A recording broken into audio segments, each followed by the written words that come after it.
Nah, jadi huruf mim kan termasuk salah satu huruf idgham bi gunnah kan, ya maka hukumnya ini tanwin bertemu dengan huruf mim, dikarenakan huruf mim huruf idgham bi gunnah, ya lin dibaca panjang. Ini namanya mad adat li sukun, namun pada awalnya namanya adalah mad tabi'i.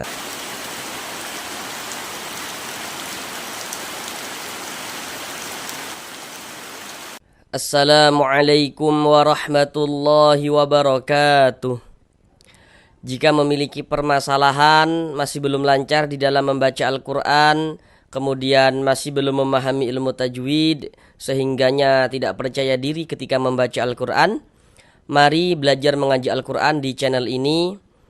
Di sini kami akan berupaya untuk membantu saudara semuanya, baik bapak dan ibu yang sudah lansia maupun saudara yang masih muda, yang kiranya memiliki permasalahan, masih belum lancar di dalam membaca Al-Quran, kemudian masih belum memahami ilmu tajwid.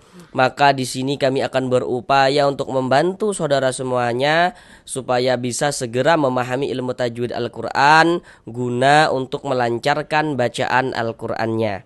Dengan penjelasan tajwid yang kami jelaskan dengan pelan-pelan, ditambah media gambar dalam penjelasannya, semoga saudara semuanya dapat langsung dengan mudah dalam memahami ilmu tajwid Al-Quran guna untuk memperbaiki bacaan Al-Qurannya agar yang belum lancar bisa segera lancar, ataupun yang sudah lancar namun belum memahami ilmu tajwid sehingganya tidak percaya diri ketika membaca Al-Quran, maka dengan kita memahami ilmu tajwid akan lebih percaya diri ketika mengaji Al-Quran. Baiklah, tanpa perlu berlama-lama, langsung saja kita mulai belajar mengaji Al-Qur'annya. Marilah bersama-sama kita lanjutkan kembali belajar mengaji Al-Qur'an kita. Sekarang ini kita masuk pada surah Al-Waqi'ah ayat yang ke-13 dan juga ayat yang ke-14. Sebelumnya telah kita bahas ayat yang ke-11 dan ayat yang ke-12. Sekarang kita masuk pada ayat yang ke-13 dan ayat yang ke-14. Sekarang marilah kita baca bersama-sama terlebih dahulu dengan pelan-pelan, baru setelahnya sama-sama kita bahas tajwidnya dengan pelan-pelan juga. Bismillahirrahmanirrahim. Thullatum minal awwalin wa qalilum minal akhirin.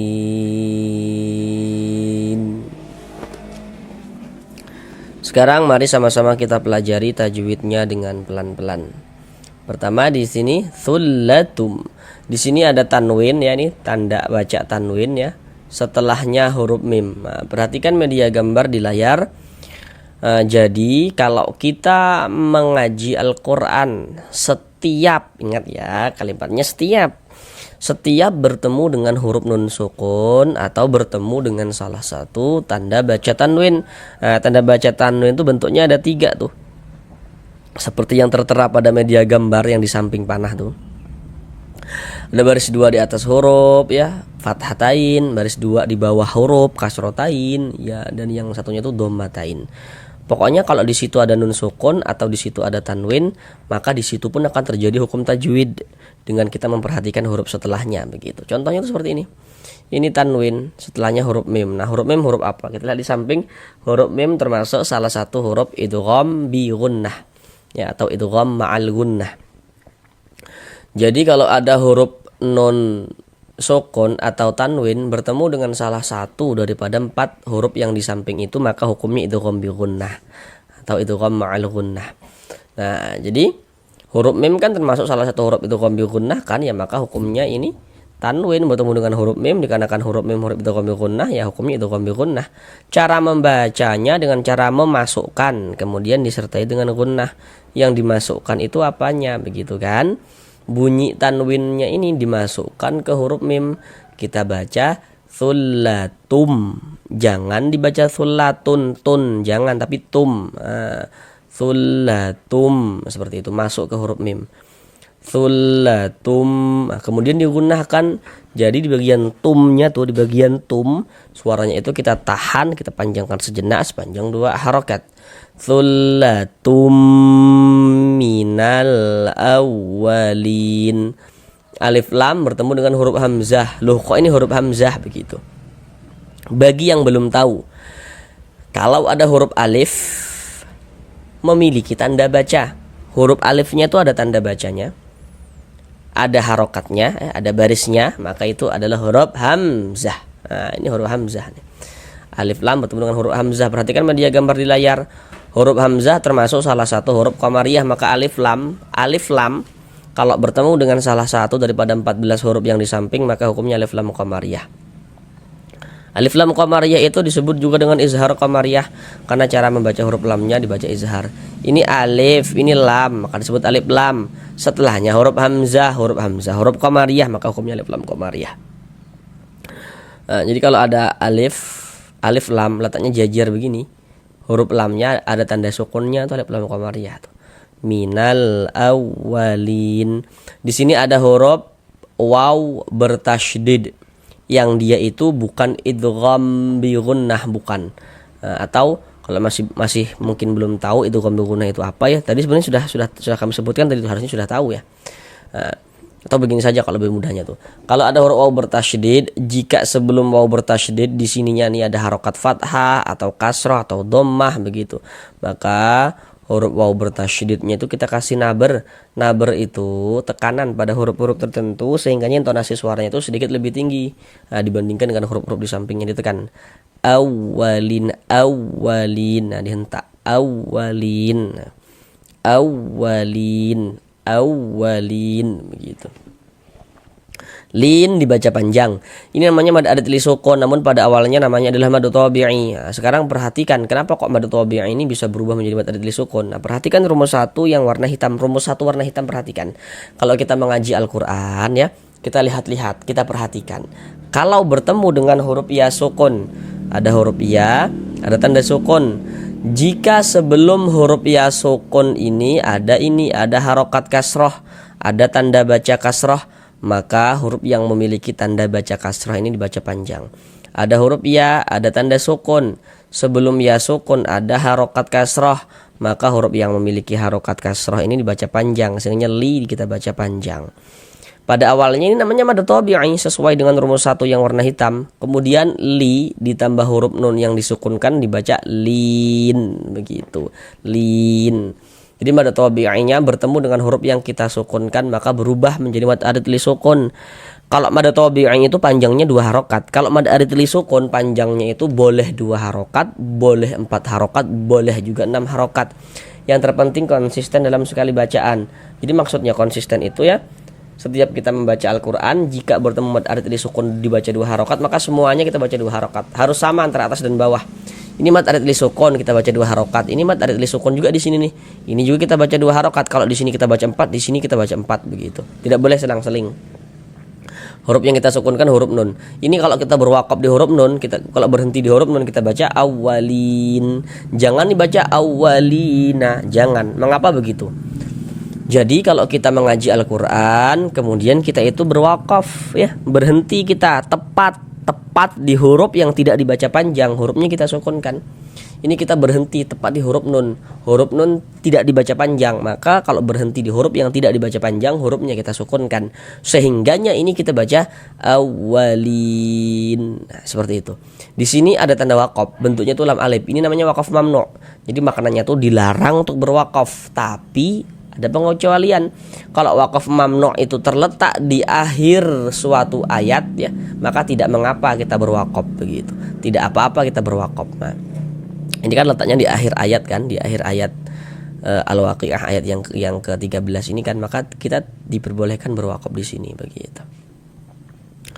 Waqali li dibaca panjang ya.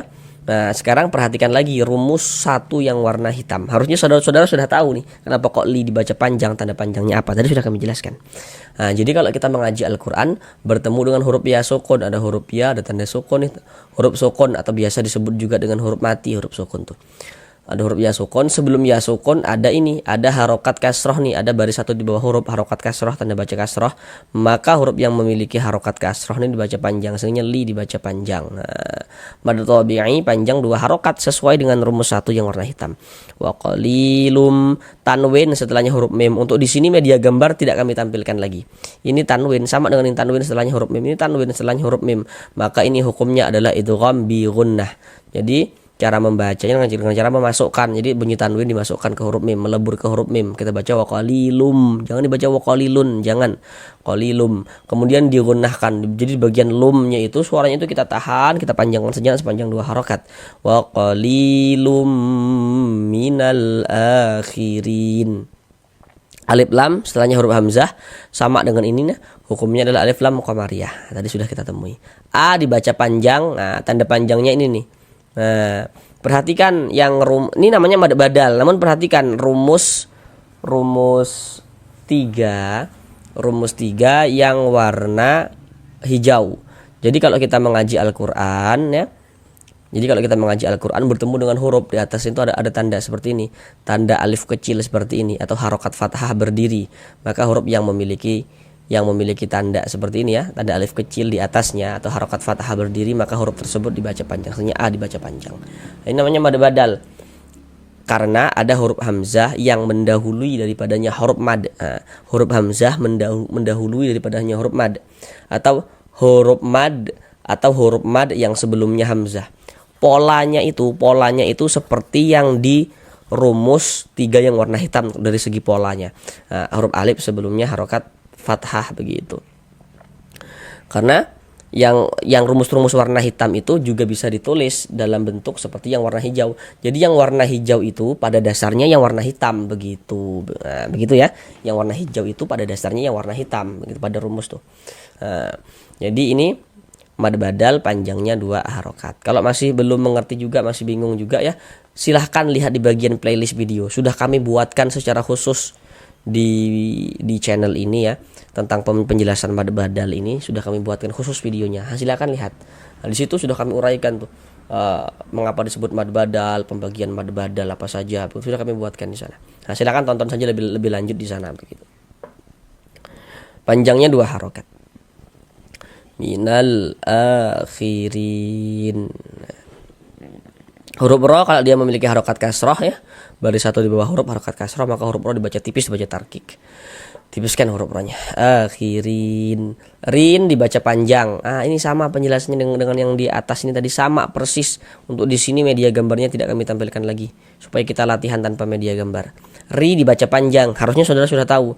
Ini letaknya di rumus 1 yang warna hitam kalau pada media gambar tadi itu. Karena di sini ada huruf ya sukun, ada huruf ya, ada tanda sukun. Sebelum ya sukun ada harokat kasroh. Maka huruf yang memiliki harokat kasroh yang letaknya itu persis sebelum huruf ya sukun dia dibaca panjang. Sehingga ri kita baca panjang. Mad tabi'i pada awalnya. Ri mad tabi'i bertemu dengan huruf yang disukunkan berubah menjadi mad arid li sukun. Panjangnya mad arid li sukun berapa? Tadi sudah kami jelaskan gitu. Kemudian huruf yang kita sukunkan huruf nun. Kenapa kok ini kita baca akhirin, tidak dibaca akhirina? Kenapa kok huruf nunnya disukunkan? Juga sudah kami jelaskan. Kalau berwakaf di huruf yang tidak dibaca panjang, hurufnya kita sukunkan. Nah, tadi di atas sudah detail kami jelaskan.